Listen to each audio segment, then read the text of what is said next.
Friends, ನೀವು ಜಗತ್ತಿನ ಶ್ರೀಮಂತ ವ್ಯಕ್ತಿಗಳಲ್ಲೊಬ್ಬರಾದ ವಾರನ್ ಬಫೆಟ್ ಅವರನ್ನು ನೋಡಿದರೆ ಅವರು ತುಂಬಾ ಚಿಕ್ಕ ಮನೆಯಲ್ಲಿ ವಾಸಿಸುತ್ತಾರೆ. ಮಾರ್ಕ್ ಜುಕರ್ಬರ್ಗ್ ತುಂಬಾ ಸಿಂಪಲ್ ಆದ ಒಂದೇ ರೀತಿಯ ಟಿ ಶರ್ಟ್ ಮತ್ತು ಜೀನ್ಸ್ ಹಾಕಿ ಜೀವನ ನಡೆಸುತ್ತಾರೆ. ಬಿಲ್ ಗೇಟ್ಸ್ ಒಂದು ಸಾಧಾರಣ ರೆಸ್ಟೋರೆಂಟ್ ನಲ್ಲಿ ಕ್ಯೂ ನಲ್ಲಿ ನಿಂತು ತಮ್ಮ ಲಂಚ್ ಅನ್ನು ಆರ್ಡರ್ ಮಾಡುತ್ತಾರೆ. ಇವರೆಲ್ಲ ಅತ್ಯಂತ ರಿಚ್ ಪರ್ಸನ್ಸ್ ಆದ್ರೂ ಸಹ ಒಂದು ಸಾಮಾನ್ಯ ಜೀವನ ನಡೆಸುತ್ತಾರೆ. ಅದೇ ಸಾಮಾನ್ಯ ಜನರು, ಎಸ್ಪೆಷಲಿ ಇಂಡಿಯಾದಲ್ಲಿ, ತಾವು ಅಷ್ಟೇನು ಶ್ರೀಮಂತರಲ್ಲದಿದ್ದರೂ ಬೇರೆಯವರಿಗೆ ತೋರಿಸಲಾದರೂ ದುಬಾರಿ ಕಾರುಗಳಲ್ಲಿ ತಿರುಗಾಡುತ್ತಾರೆ. ಮೈತುಂಬಾ ಬಂಗಾರವನ್ನು ತೊಟ್ಟು ಶೋ ಆಫ್ ಮಾಡುತ್ತಾರೆ. ದುಬಾರಿ ಬಟ್ಟೆ ತೊಡುವುದರ ಮೂಲಕ, ದುಬಾರಿ ಬಂಗಲೆಗಳಲ್ಲಿ ವಾಸಿಸುವುದರ ಮೂಲಕ ನಾನೆಷ್ಟು ಶ್ರೀಮಂತನೆಂದು ಎಲ್ಲರಿಗೂ ತೋರಿಸಲು ಟ್ರೈ ಮಾಡುತ್ತಾರೆ. ಸೊ ಫ್ರೆಂಡ್ಸ್, ಇಂದು ನಾವು ಸಾಮಾನ್ಯ ಜನರ ಲಕ್ಸರಿ ಲೈಫ್ ಅನ್ನು ಬದಿಗಿಟ್ಟು ಜಗತ್ತಿನ ಅತ್ಯಂತ ಶ್ರೀಮಂತರು ಏಕೆ ತುಂಬಾ ಸಾಮಾನ್ಯರಂತೆ ಬದುಕುತ್ತಾರೆ, ಏಕೆ ತಮ್ಮನ್ನು ತಾವು ಲಕ್ಸರಿ ಲೈಫ್ಗೆ ತೆರೆದುಕೊಳ್ಳದೆ ಲುಕ್ ಪುವರ್ ಆಗಿರುತ್ತಾರೆ, ಅವರು ಈ ರೀತಿಯಿಂದ ಬದುಕುವ ಹಿಂದಿನ ಸೈಕಾಲಜಿ ಏನು ಅಂತ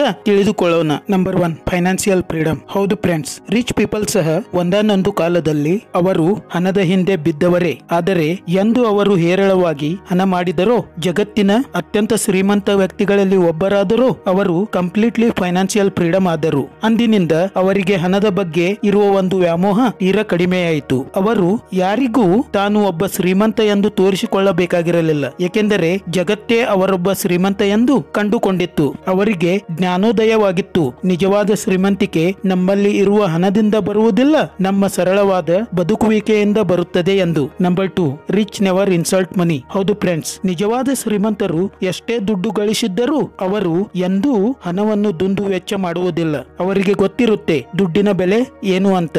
ಅವರು ಚೆನ್ನಾಗಿ ಅರಿತಿರುತ್ತಾರೆ ಒಂದು ಕಾಲದಲ್ಲಿ ಹಣವನ್ನು ಗಳಿಸಲು ಎಷ್ಟು ಕಷ್ಟಪಟ್ಟಿದ್ದರು ಅಂತ. ಹೀಗಾಗಿ ದುಡ್ಡನ್ನು ಬೇಕಾಬಿಟ್ಟಿಯಾಗಿ ಖರ್ಚು ಮಾಡುವುದೆಂದರೆ ದುಡ್ಡಿಗೆ ಇನ್ಸಲ್ಟ್ ಮಾಡಿದ ಹಾಗೆ ಎಂದು ಅವರು ತಿಳಿದಿರುತ್ತಾರೆ. Number 3, needs over wants. ಒಮ್ಮೆ ಅವರು ರಿಚ್ ಆದ ನಂತರ ಅವರಿಗೆ ಯಾವುದೇ ವಾಂಟ್ಸ್ ಗಳ ಅವಶ್ಯಕತೆ ಇದೆ ಎನಿಸುವುದಿಲ್ಲ, ಏಕೆಂದರೆ ಅವರು ದುಡ್ಡು ಮಾಡುವ ವಸ್ತುಗಳನ್ನು ಕೊಳ್ಳುತ್ತಾರೆಯೇ ಹೊರತು ದುಡ್ಡನ್ನು ಕಳೆದುಕೊಳ್ಳುವ ವಸ್ತುಗಳನ್ನಲ್ಲ. ಅಂದರೆ ವಾಂಟ್ಸ್ ಅಂದರೆ cars, luxury shoppings, luxury brands etcetera. Number 4, being simple is the best way to win the hearts of people. ಒಂದು ಕಡೆಯಲ್ಲಿ ಸಾಮಾನ್ಯ ಜನರು ತಮ್ಮ ಲಕ್ಸರಿ ಲೈಫ್ ನಿಂದ ತಮ್ಮನ್ನು ಬೇರೆಯವರಿಂದ ಅಂತರ ಕಾಯ್ದುಕೊಳ್ಳಲು ಇಚ್ಛೆ ಪಡುತ್ತಾರೆ. ಅದೇ ರಿಚ್ ಪೀಪಲ್ ತಮ್ಮ ಸಾಮಾನ್ಯ ಲುಕ್ ಅಂದರೆ ಲುಕ್ ಪುವರ್ ಅಂದಾಜಿನಿಂದ ಎಲ್ಲರಲ್ಲಿ ಮನೆ ಮಾಡುತ್ತಾರೆ. ರಿಚ್ ಪೀಪಲ್ಗೆ ಸಾಮಾನ್ಯ ಜನರ ಇಂಪಲ್ಸ್ ಏನು ಎಂದು ಗೊತ್ತಿರುತ್ತದೆ. ಹೀಗಾಗಿ ಅವರು ಎಲ್ಲರಿಗೆ ಬೇಗ ಕನೆಕ್ಟ್ ಆಗುತ್ತಾರೆ. ರಿಚ್ ಆದವರಿಗೆ ತುಂಬಾ ಚೆನ್ನಾಗಿ ಗೊತ್ತಿರುತ್ತದೆ ಅದೇನೆಂದರೆ ತಮ್ಮ ಬಿಸ್ನೆಸ್ ಎಕ್ಸ್ಪಾಂಡ್ ಮಾಡಬೇಕಾದರೆ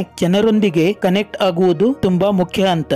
ನಂಬರ್ 5, ಹೆಲ್ತ್ ಈಸ್ ವೆಲ್ತ್. ಎಲ್ಲಿ ಸಾಮಾನ್ಯ ಜನರು ಆಡಂಬರದ ಲೈಫ್ ಸ್ಟೈಲ್ ನಿಂದ ಬದುಕುತ್ತಾರೋ, ಅದೇ ರಿಚ್ ಆದ ಜನರು ಸಿಂಪಲ್ ಆದ ಲೈಫ್ ಅನ್ನು ನಡೆಸಿದರು ತಮ್ಮ ಹೆಲ್ತ್ ಅನ್ನು ಚೆನ್ನಾಗಿ ಇಡುವ ವಸ್ತುಗಳಿಗೆ ಹೆಚ್ಚು ದುಡ್ಡು ಖರ್ಚು ಮಾಡುತ್ತಾರೆ. ಕ್ರಿಕೆಟರ್ ವಿರಾಟ್ ಕೊಹ್ಲಿ ತಮ್ಮ ಡೈಜೆಷನ್ ಮತ್ತು ಇಮ್ಯುನಿಟಿಯನ್ನು ಚೆನ್ನಾಗಿ ಇಡಲು ವಿದೇಶದಿಂದ ತರಿಸಲಾದ ಮಿನರಲ್ ವಾಟರ್ ಅನ್ನು ಕುಡಿಯಲು ಬಳಸುತ್ತಾರೆ. ಈ ಮಿನರಲ್ ವಾಟರ್ ನ ಪ್ರತಿ ಬಾಟಲ್ ನ ಬೆಲೆ 200 ರಿಂದ 300 ರೂಪಾಯಿಯಾಗಿರುತ್ತದೆ. ಕ್ರಿಸ್ಟಿಯಾನೋ ರೊನಾಲ್ಡೋ ತಮ್ಮ ನ್ಯೂಟ್ರಿಷನಿಸ್ಟ್ ಮತ್ತು ಶೆಫ್ ಗೆ ಲಕ್ಷಾಂತರ ರೂಪಾಯಿಗಳನ್ನು ಕೇವಲ ತಮಗೋಸ್ಕರ ಉತ್ತಮ ಆರ್ಗ್ಯಾನಿಕ್ ಫುಡ್ ಮತ್ತು ಡಯಟ್ ಗಾಗಿ ನೀಡುತ್ತಾರೆ. ಇದರಿಂದ ಏನು ತಿಳಿಯುತ್ತೆ ಎಂದರೆ ರಿಚ್ ಜನರು ತಮ್ಮ ಆರೋಗ್ಯಕ್ಕಾಗಿ ಹೆಚ್ಚು ಹಣ ವ್ಯಯಿಸುತ್ತಾರೆ ಹೊರತು ಲಕ್ಸರಿ ಬ್ರ್ಯಾಂಡ್ ಗಳಿಗಲ್ಲ. ಫ್ರೆಂಡ್ಸ್, ಹೀಗಾಗಿ ನೀವು ಸಹ ನಿಜವಾದ ರಿಚ್ ಜನರ ಲೈಫ್ ಸ್ಟೈಲ್ ಅನ್ನು ಬಳಸಿಕೊಳ್ಳಬೇಕೇ ಹೊರತು ಆಡಂಬರದ ಲೈಫ್ ಸ್ಟೈಲ್ ಅಲ್ಲ ಅಂತ ಹೇಳ್ತಾ ಈ ವಿಡಿಯೋವನ್ನು ಮುಕ್ತಾಯಗೊಳಿಸ್ತಾ ಇದ್ದೀನಿ. ಜೈ ಕರ್ನಾಟಕ.